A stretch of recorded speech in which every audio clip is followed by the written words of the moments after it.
Oferecimento Santander Select. Invista com uma assessoria personalizada.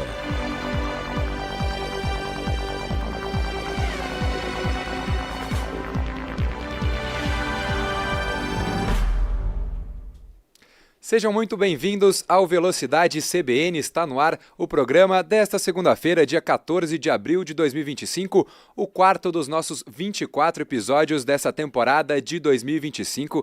Eu sou André Neto, apresentador do programa. Hoje eu conto mais uma vez com a participação do Leonardo Félix, diretor de redação do Auto Esporte, e também do nosso convidado especial, o Alan Kodair, piloto da Blau Motorsports na Stock Car, terceiro piloto com mais largadas na história da categoria, o japonês voador que hoje está aqui com a gente para a gente falar bastante sobre Fórmula 1 e também sobre a Stock Car. Mas antes da gente entrar nos nossos assuntos, a gente falar muito de velocidade, de automobilismo, queria deixar aqueles pedidos de sempre. Você que está acompanhando a gente no YouTube, não se esqueça de deixar o seu like, deixar o seu comentário aqui embaixo sobre esse GP do Bahrein da Fórmula 1 e, claro, de se inscrever no canal da CBN para você não perder nenhum episódio do Velocidade CBN e, claro, de todas as nossas transmissões. E para você que escuta a gente nas plataformas de áudio, também não se esqueça de seguir a CBN, seguir o Velocidade CBN e compartilhar esse episódio com todos seus amigos, com família, todo mundo que gosta e curte automobilismo, para você ouvir esse nosso bate-papo do GP do Bahrein e, claro, da vida, da carreira e de muito mais do Alan Kodair.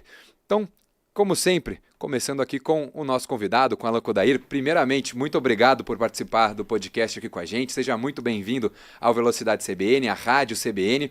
E queria começar para a gente falar um pouquinho do GP do Bahrein da Fórmula 1, que acho que foi uma das corridas mais animadas, né, que a gente viu nessa temporada. O GP do Japão foi muito sonolento, o GP da Austrália foi mais legal, mas por conta da chuva. Alan, seja bem-vindo, queria ouvir o seu destaque inicial da Fórmula 1 do GP do Bahrein. Fala, Léo. Fala, André. Primeiramente, obrigado pelo convite, muito bacana estar aqui com vocês, que respiram automobilismo assim como eu. Foi o que você disse, né, a Fórmula 1 tá pegando cor. É uma temporada aí que vem prometendo bastante. Dos últimos anos aí eu acho que é a mais empolgada. E foi um GP muito movimentado mesmo, né? No pelotão da frente nem tanto. O Piastri mostrou um domínio completo no final de semana. Um piloto aí que, se tivesse que fazer alguma aposta hoje em dia, eu estou começando a apostar nele. Mas muita movimentação no segundo pelotão, boas recuperações, alguns estreantes fazendo corridas boas.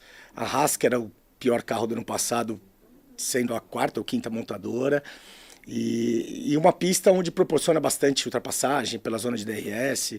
Foi realmente uma corrida bem bacana de se ver. Acho que o assunto Piastri e Lando Norris, a disputa da McLaren, vai ser algo que a gente vai debater bastante aqui, porque acho que é a grande narrativa desse GP do Bahrein, né? Esse domínio do Piastri e ele se colocando de vez como candidato ao título. Léo, mais uma vez, seja muito bem-vindo. Semana passada a gente cornetou bastante a McLaren depois do GP do Japão. Queria saber se o seu destaque inicial de hoje vai ser de novo para a equipe britânica. Olá André, olá Alan, todos os ouvintes. Pois é, eu acho que o Piastri correu muito bem, né, nesse fim de semana. Muitos falam, né, da frieza dele, né, até na forma de comemorar, de celebrar ali as conquistas. E ele tem demonstrado isso nessa temporada, né, se mostrando mais uma vez um piloto realmente muito frio, muito calculista. E o que estava faltando para ele foi o que ele conseguiu no GP do Bahrein, que é ser mais veloz do que o Norris, né? Então, ser mais consistente, ter mais frieza que o Norris, ele já demonstrou que consegue ser.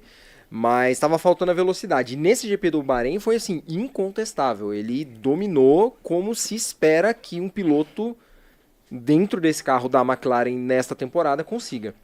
Porque o Norris, mesmo na vitória dele na Austrália, ele titubeou ali, né? Ele quase arregou pro Verstappen na vitória dele na Austrália. E dessa vez, mais uma vez, né, muito errático, cometendo ali uma série de pequenos erros ali que atrapalharam o seu resultado. E no fim ele terminou ainda na terceira posição, que eu acho que até foi lucro para tudo que aconteceu com ele na corrida. Mas o que o Alan falou é verdade. Eu acho que se o Piastri conseguir manter esse nível de consistência e de velocidade, ele vai colocar ali um container na cabeça do Lando Norris e eu acho que ele tende a partir daí a dominar as ações na McLaren. Eu achei até muito curioso também que depois da classificação o Norris deu a entrevista falando que a expectativa máxima dele para a corrida era chegar em segundo, porque ele imaginava que o Piastri fosse dar uma volta em todo mundo. Então achei curioso o Norris já se colocando mais para baixo nesse sentido, né, de o Piastri eu não vou conseguir alcançar essa corrida, o máximo que eu posso fazer é segundo.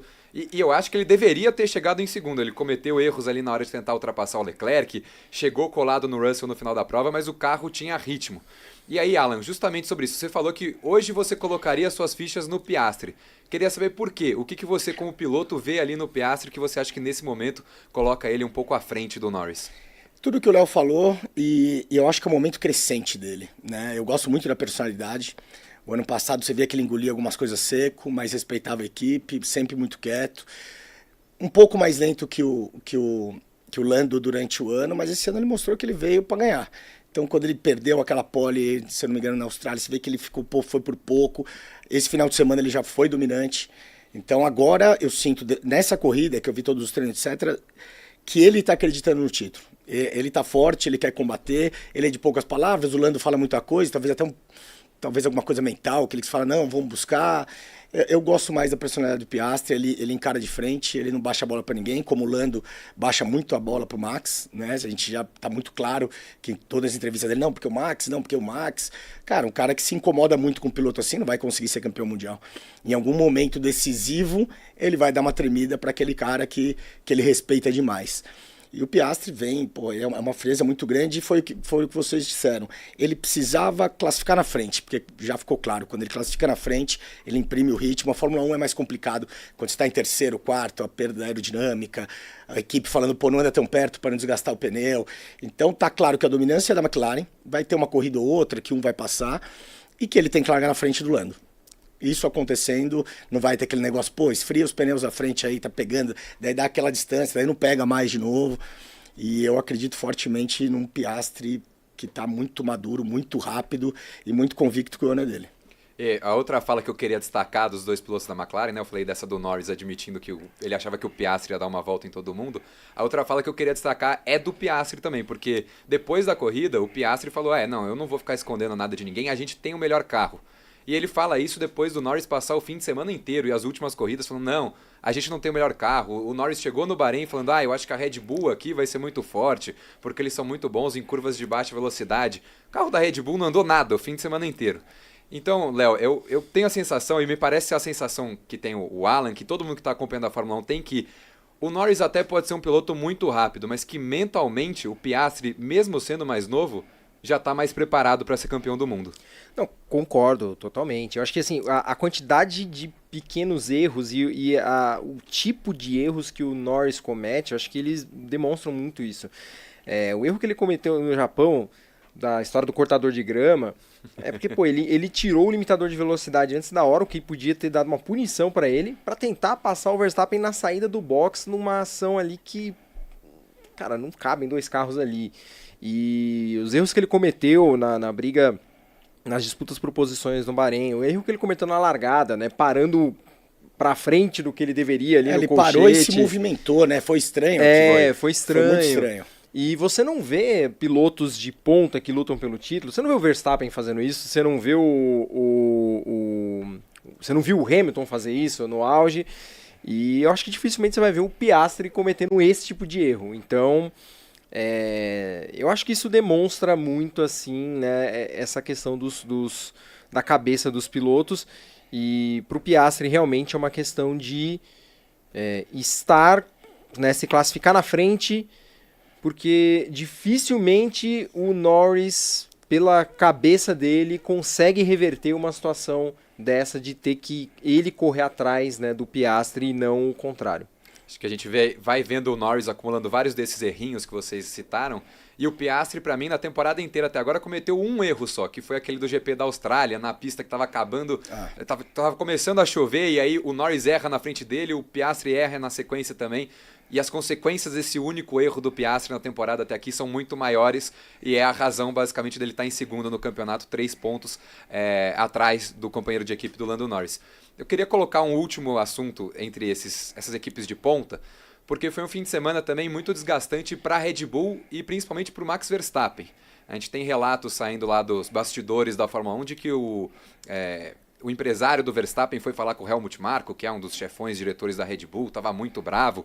Verstappen reclamou muito do carro o fim de semana inteiro, terminou só em sexto, suando para ultrapassar o Pini do Gasly na última volta. Alan, assim, você vê o melhor piloto, acho que isso é incontestável. O Verstappen é hoje o melhor piloto do mundo, o melhor piloto da Fórmula 1. Esse tipo de piloto, ele não se acomoda, ele não gosta de ficar numa equipe que está com o terceiro, quarto carro do grid. Você acha que para a próxima temporada a gente tem a chance de ver o Verstappen em uma outra equipe? Quem sabe uma Mercedes, uma Ferrari abrindo espaço para o Verstappen? Que todas as equipes vão abrir espaço, já estão abrindo, né? Ali é uma guerra de ego, uma guerra de montadoras, então estão aproveitando esse momento frágil da Red Bull, já deve estar todo mundo ligando para ele. Né? E eu acho que o próprio erro da Red Bull de não conseguir achar um segundo piloto, de ir matando os segundo pilotos, imagina a cabeça do Verstappen hoje. Vem um cara aqui, não anda bem. Vem outro, sai da equipe 2, não anda bem.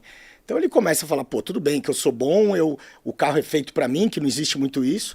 Mas, cara, como que talvez eu estaria na McLaren hoje? Como talvez eu pegaria uma Mercedes, um Russell, que está muito bem? Ninguém vai bem aqui. O Tsunoda acho que estava lá, top 5 e tal, e está sofrendo aqui, todos sofrem lá.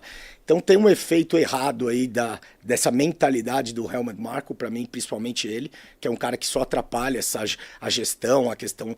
E que enquanto estava ganhando, todo mundo, legal, o cara fala, deixa de falar. E quando vem a crise, que veio agora?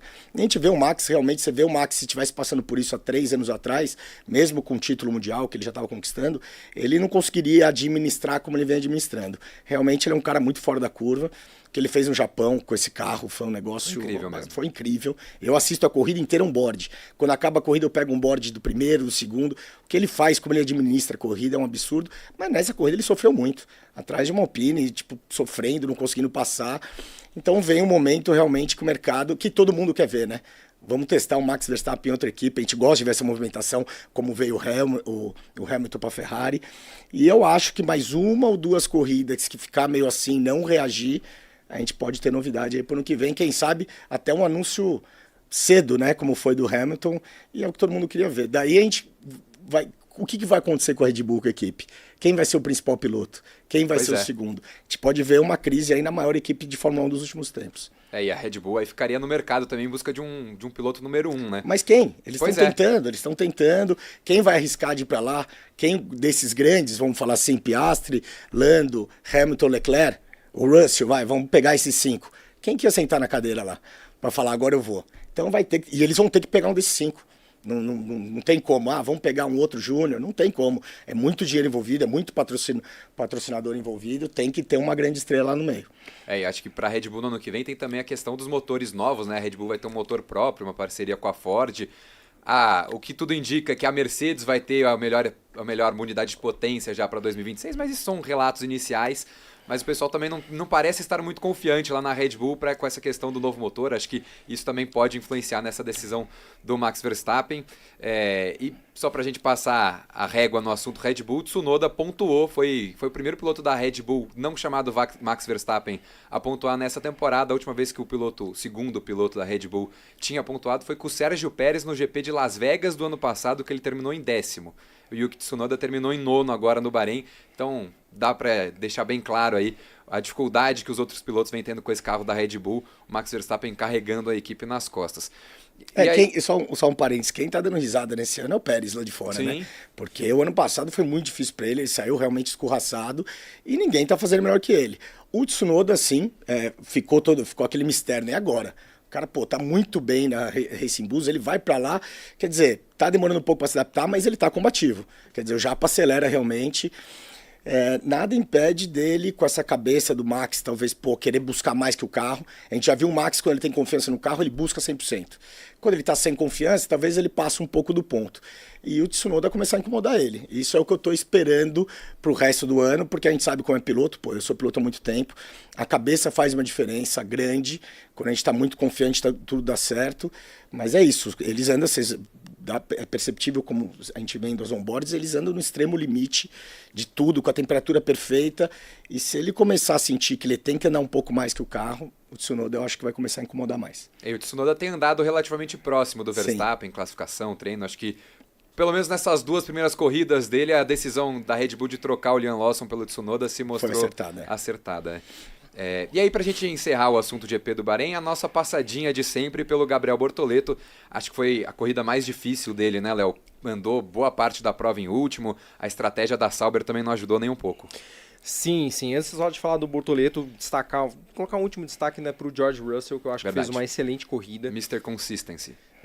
Eu acho que ele tá fazendo uma ótima temporada. E também os próprios pilotos da Ferrari, eu acho que o Leclerc e o Hamilton fizeram boas corridas, né? Gostei do desempenho dos dois. Eu, inclusive, estava torcendo pelo pódio do Leclerc. Fiquei triste quando o Norris passou por ele, porque eu acho que ele merecia.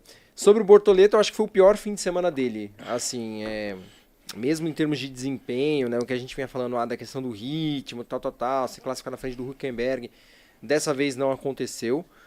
Muito embora parece que depois tenham descoberto que o Hülkenberg foi desclassificado. A prancha de madeira debaixo do assoalho estava... ele foi desclassificado da corrida, mas na classificação também ele teve a volta. Foi uma bagunça total da FIA. Volta dele deveria ter sido deletada.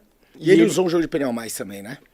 Ele usou um jogo a mais. Mas na melhor volta dele, ele passou dos limites de pista e só foi punido depois que a classificação acabou. A FIA demorou 45 minutos para punir e aí jogou ele para 16º e o Albon, que na teoria teria passado do Q1 pro Q2, não disputou o Q2. Não disputou o Q2, enfim, então foi uma salada. Aliás, essa corrida, né, teve de decisão errada em termos de punição para piloto, a transmissão foi confusa, mas enfim, isso é um papo para... Senão a gente fica aqui 3 horas falando. Mas no caso do Bortoleto, eu acho que ele teve muita dificuldade, o fim de semana foi ruim mesmo, ele passou boa parte da corrida andando em último. É claro, a gente tem que dosar as expectativas, porque o carro da Sauber é o pior carro do grid, né? Tava essa dúvida entre Sauber e Haas, mas eu acho que a Haas conseguiu ali um salto de desempenho depois do começo da temporada que a Sauber não acompanhou. E pro azar do Bortoleto, o Hülkenberg aproveitou uma excelente oportunidade naquele GP da Austrália que estava chovendo e marcou pontos para a Sauber. E eu acho muito difícil a Sauber conseguir ter condições de marcar ponto de novo na temporada. Então, isso vai ser difícil para ele. Mas, então a gente tem que dosar muito bem essa expectativa, porque realmente o carro dele é ruim e o tempo inteiro, quase o tempo inteiro da temporada toda, ele vai estar disputando com o Hülkenberg as últimas posições. Isso é ponto pacífico. Mas, independentemente disso, eu acho que esse foi o pior fim de semana dele até o momento na Fórmula 1. Acho que era uma pista que ele já conhecia também, a gente esperava um pouquinho a mais. Por questão de 1/10, um pouco a mais, ele não passou do Q1 e depois acho que na corrida, e a sensação que eu tenho é que a dificuldade grande do Bortoleto até agora na Fórmula 1 está sendo de seguir os carros à frente. Ele falou isso depois da corrida, que mesmo depois do safety car com pneu macio, o pessoal na frente dele estava de pneu duro, Lance Stroll, as Aston Martins. Mesmo assim, quando ele chegava perto, ele perdia muita aderência. Então, a gente até viu o Hülkenberg, por exemplo, fazendo ultrapassagens na pista, mas o Bortoleto, me parece que essa está sendo a principal dificuldade dele ainda nesse momento com o carro da Sauber. Vamos ver se ele consegue melhorar isso, porque... Enfim, ele tá brigando lá embaixo e ultrapassar alguém pelo 17º lugar pode ser o highlight da corrida dele. Alan, eu queria ouvir você também sobre o Bortoleto, mas a gente estava conversando aqui um pouquinho antes sobre outro brasileiro que se destacou nesse fim de semana no Bahrein, o Rafa Câmara, ganhou mais uma vez a prova principal da Fórmula 3, foi pole position de novo, é o líder do campeonato, tá meio que seguindo aí os caminhos do Bortoleto também. Queria ouvir você falar sobre os dois brasileiros, o Bortoleto nesse início, nessa adaptação na principal categoria do automobilismo, e o Rafa Câmara começando muito bem a temporada da Fórmula 3. Começando pelo Bortoleto, vale uma menção que ele está fazendo um trabalho muito bom do ponto de vista de piloto. Quando a gente analisa eles lá, desde a postura dele como profissional, realmente parece um veterano. As coisas, como ele se porta, como ele fala, como ele absorve. Lembrando que todo mundo, e o Brasil principalmente, está com uma pressão enorme em cima dele.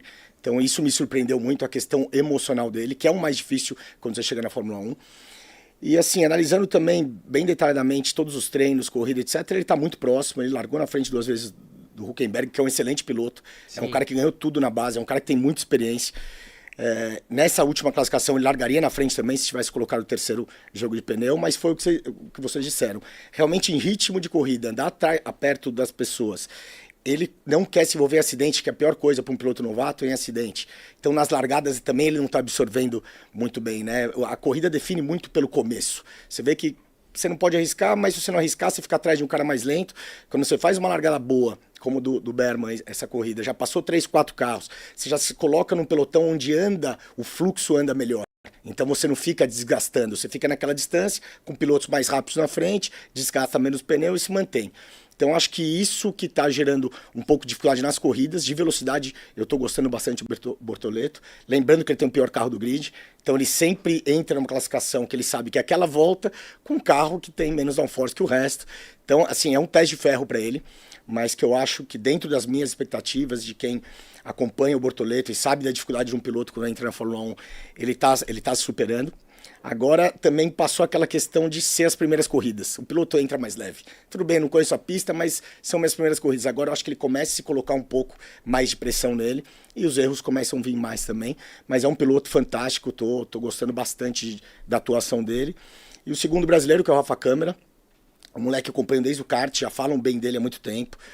Ganhou tudo de kart e ele fez o campeonato que eu fiz o ano passado, era o mesmo final de semana da GT Open, e eu fazia questão de olhar a classificação, moleque centrado na corrida, uma corrida muito boa, ganhou a freca, veio para um teste muito grande. Eu conheci o pai dele, inclusive uma das corridas, ele foi visitar a gente num caminhão, e daí, o conselho que eu dou para todo mundo, eu já fui para Europa correr de Fórmula, cara, aproveita que está em destaque, que tem porta aberta no melhor carro, tem que ser o melhor carro. Às vezes é nem melhor equipe, né? Como a gente vinha conversando, é o melhor carro. Então tem que seguir esses passos, porque o moleque é um talento. E na primeira classificação, quando eu vi no primeiro treino, na primeira corrida, que ele já fez um P1, falei, esse moleque vai dar trabalho, ele tá tinindo, tá muito forte. Classificação, ele fez as poles, enfiando meio segundo no terceiro, na primeira corrida meio segundo no segundo. Tá com um pouco de dificuldade na primeira corrida, que larga no bolo, a molecada quer mostrar muito serviço, então ele não completou as duas primeiras corridas, se tivesse completado estaria mais longe ainda, mas na corrida que ele larga na pole, ele até perdeu a primeira posição, mas muito superior, teve sangue frio, passou, abriu 5 segundos. Esse moleque é um que pode pegar uma virada em 2027, quando acaba o contrato do Hamilton, ele é piloto Ferrari, então podemos ver aquele momento certo, na hora, na oportunidade certa, na equipe certa. Eu torço demais para esse moleque, um profissional que trabalha com ele na parte mindfulness, é um profissional que trabalha comigo também, é um cara que viaja todas as corridas com ele, que está junto, botando a cabeça no lugar, concentração, respiração, e ele fala muito bem do Rafa. Então podemos esperar nosso próximo talento aí em breve na Fórmula 1. Rafa Câmara, piloto da Academia de Desenvolvimento da Ferrari. Agora a gente vai mudar o assunto para outro piloto da Ferrari, Alan Kodair. Vamos falar um pouquinho da sua carreira, mas eu queria começar falando primeiro da Stock Car, porque a Stock Car essa temporada tem uma mudança muito grande, carros muito diferentes, introdução dos SUVs. Queria saber como que está sendo esse processo para vocês, para você dentro da Blau também, da sua equipe, como que vai ser essas próximas semanas, né? Daqui a 2 semanas a gente tem a primeira etapa da temporada, como que está sendo o processo e como que vão ser as próximas semanas para a introdução desse novo carro? A gente está no aguardo, igual vocês, né? Teve toda a movimentação, mas a gente ainda nem fez o banco do carro, para ser uma ideia, porque faltam algumas peças. No final dessa semana eu estou indo lá para a oficina para fazer o banco.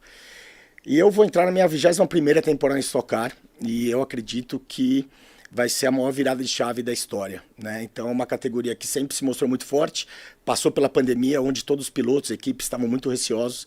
Querendo ou não, a gente é uma verba de marketing, né? E quando travou o mundo, eu temia até pela continuidade de categoria, e ela passou ilesa, fortaleceu o marketing de relacionamento, que é muito, cada vez mais, a pandemia trouxe isso também, que o contato e o relacionamento entre as pessoas é muito importante. Então a categoria cresceu pós-pandemia e chegou na hora certa, com a gestão do pai do Bortoleto, junto com uma galera forte lá no Stock Car, com essa integração das montadoras, com a entrada do SUV, mais tecnologia, essa mudança que a Fórmula 1 teve, que triplicou o tamanho dela nos últimos anos com a Liberty Media. Eu acredito que a gente está passando uma coisa parecida agora com essa nova gestão. Então um carro que os fãs vão começar a acompanhar de perto, vai ter telemetria, vai ter câmera on-board. E para nós pilotos, uma padronização maior. Lembrando que a gente estava com o carro desde 2009. Então tinha pilotos que usavam carro de 2009. Outros chassis de 2018, de 2020. Então agora eu acho que a grande empolgação de todos os pilotos é isso. É um novo passo, tudo novo, carro novo, asa móvel, mais tecnologia, mais downforce. Para o espectador, o carro é igual o NASCAR, o carro é ruim, mas eles querem ver corrida. Pra gente, piloto, um carro com mais tecnologia, mais velocidade também importa. As montadoras, a Mitsubishi entrando agora também, voltando na categoria. Sim. E a gente da Blau Motorsport vai ser piloto Mitsubishi também. Cara, estamos muito empolgados, estamos esperando, né? Já a dopamina. Sorte que eu comecei a correr já 2 semanas atrás. Todo final de ano a gente tem aquela pausa necessária de 2 meses, mas já começa a dar tremedeira, né? Falta aquela dopamina, adrenalina. E daí eu fui para os Estados Unidos, dei uma relaxada, mas agora eu tô sonhando já com o início da Stock Car, que é daqui 2 semanas e meia. O Alan, e a gente estava falando aqui, né, antes de entrar no ar, qual que é a tua expectativa em termos de desempenho, né, desse carro comparado com o anterior? Ele vai ficar muito mais rápido? Em quais pontos você acredita que mais vai melhorar ali o desempenho em relação ao carro antecessor, né, que era usado até o ano passado? Já fizeram alguns testes, né, no carro, não desenvolvido a ponto de virar o tempo, era mais testes para desenvolvimento do carro, da base do carro, já foi 3 segundos mais rápido. É um carro que tem mais downforce, ele freia um pouco melhor, ele é um carro turbo. E agora caindo na mão das equipes, as principais equipes do Brasil, que elas estão equiparadas às principais equipes do mundo, né? A gente que trabalha com equipes lá fora, esse desenvolvimento da Stock Car, você pega as grandes e daí puxaram as médias, que hoje já não existe nem equipe pequena na Stock Car. É um nível assim de conhecimento muito grande e eles estão ali querendo ganhar cada vez mais um do outro. Eu acredito que ainda melhore um segundo esse carro, então a gente vai ver pistas aí entre 3 e 4 segundos mais rápido, fora o show, fora a disponibilidade de informação.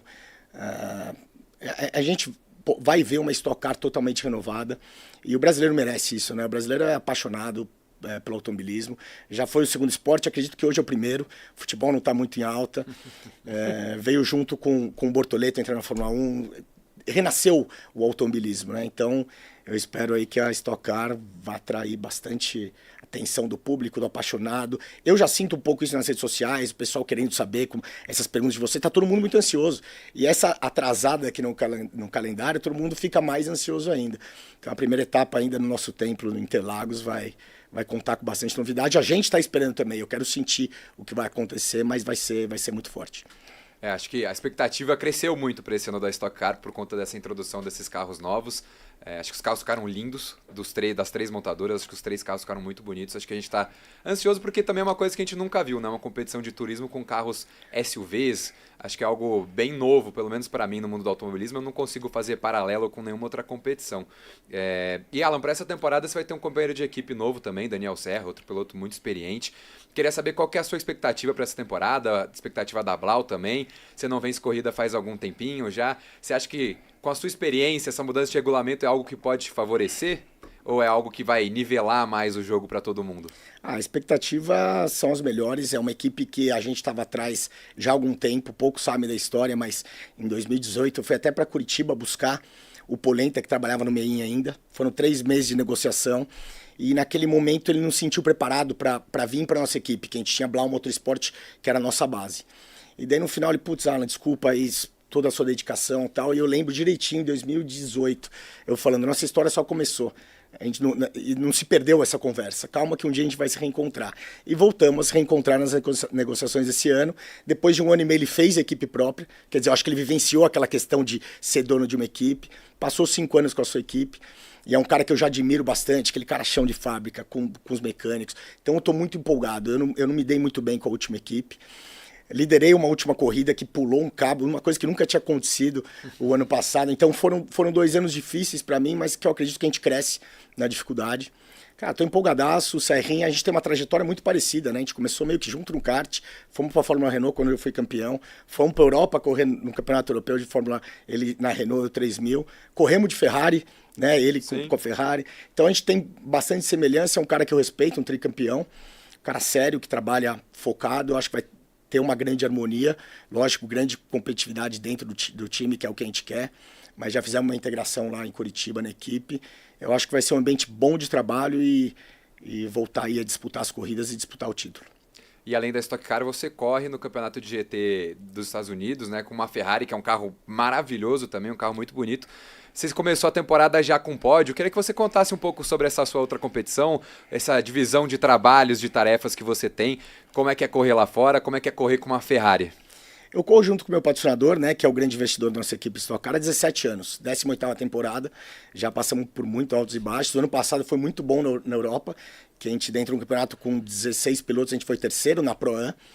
E ele queria um desafio novo, como sempre, né? Ele falou, pô, legal, já corremos 5 anos na Europa, vamos para os Estados Unidos? Eu falei, vamos. Pistas novas para mim, eu conheço muitas pistas do mundo, mas não conheço pistas dos Estados Unidos, então vou sair daqui, vou para o Pilotec, simulador 2 vezes por semana.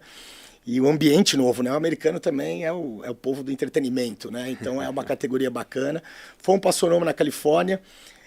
O BOP da Ferrari é um pouco pior que da Europa, a gente sofre lá. Eles deixam nossa pressão de turbo, para passar os carros é muito difícil, mas é um carro que a gente está com a mesma equipe do ano passado, né? Que a F-Corse tem uma divisão lá, então a gente já tem o mesmo engenheiro. E foi bacana, a primeira corrida em terceiro, a segunda a gente caiu para 14º, que o Marcelo tomou uns toques, chegamos em quinto, estamos lá já disputando o campeonato. É uma pena que eu vou perder muitas corridas, vou perder 3 finais de semana por causa de Stock Car. O ano passado coincidiu de eu não perder nenhuma. Mas semana que vem já estamos indo para o Texas, Circuito das Américas, um circuito muito bacana de Fórmula 1, que tem longas retas, a gente está tentando ver um BOP um pouco melhor para a gente, mas é um desafio muito bacana correndo com esse carro, que é um sonho para qualquer piloto. Estou bem feliz com essa jornada dupla. Eu achei curioso você falar do ambiente de corrida dos Estados Unidos, e comparar com a Europa, comparar com o Brasil. Eu queria que você tentasse aprofundar um pouquinho mais nisso. Qual que é a diferença mesmo de clima de você correr num campeonato de GT na Europa, no Brasil, nos Estados Unidos? Aonde que tem uma paixão maior? Onde que você sente um contato diferente ali? A Europa é o celeiro, né? A gente corre em pistas de Fórmula 1, aquela mega estrutura, o povo também é apaixonado, mas você vai para os Estados Unidos, tem aqueles circuitos mais de fazenda, né? Tipo, é fazendão, tinha umas ovelhas no meio da pista ali, tipo, escapou é muro, é grama e muro, é mais raiz, assim, né? É mais raiz. É difícil apontar um lugar predileto. Se fosse, logicamente, escolher, pô, Europa, as pistas que a gente passa, Barcelona, Monza, pô, Spa, é absurdo. A gente correu 5 temporadas lá. Então, o Marcelo, quando trouxe essa ideia, pô, vamos para os Estados Unidos? Pô, na hora eu falei, vamos embora. Por mais que eu perder uma corrida ou outra, ele queria voltar, que ele correu um ano lá. Para mim, novos desafios, né? A gente é motivado a novos desafios. Eu falei, pô, faz muito tempo que eu não pego pistas novas. Então, é um desafio. Eu sento lá e falo, pô, vou chegar pela primeira vez e não tem essa, eu tenho que fazer pole. Ele me cobra, entendeu? Eu tenho 2 treinos ali, mas, meu amigo, você é profissional. E eu achei legal, tipo, esse incentivo a mais. E as pistas são diferentes também. E o americano é a visitação de boxe que, por exemplo, não tem na Europa. Cara, é uma fila quilométrica. O americano vai com todos os brindes e vai com as coisas. Eles são diferentes, eles gostam de entretenimento, né? Eles são fervorosos, assim. E é bacana também sentir isso, os caras já te conhecem. O europeu são aqueles muito apaixonados, que aparecem com fotos da minha carreira de 2005, 2007. Tem muito colecionadores, sabe? De autógrafo, era muito bacana. Chegavam lá vários, todo ano, com foto minha do kart. É um negócio muito doido. Mas da massa, assim, aquela massa apaixonada, que gosta de pegar autógrafo e gosta de pegar brinde, os americanos são um show à parte.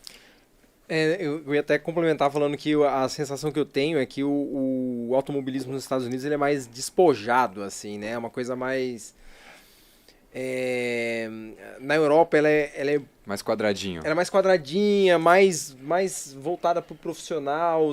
Nos Estados Unidos é uma coisa um pouquinho mais despojada, um pouquinho mais livre. Os boxes são mais acessíveis.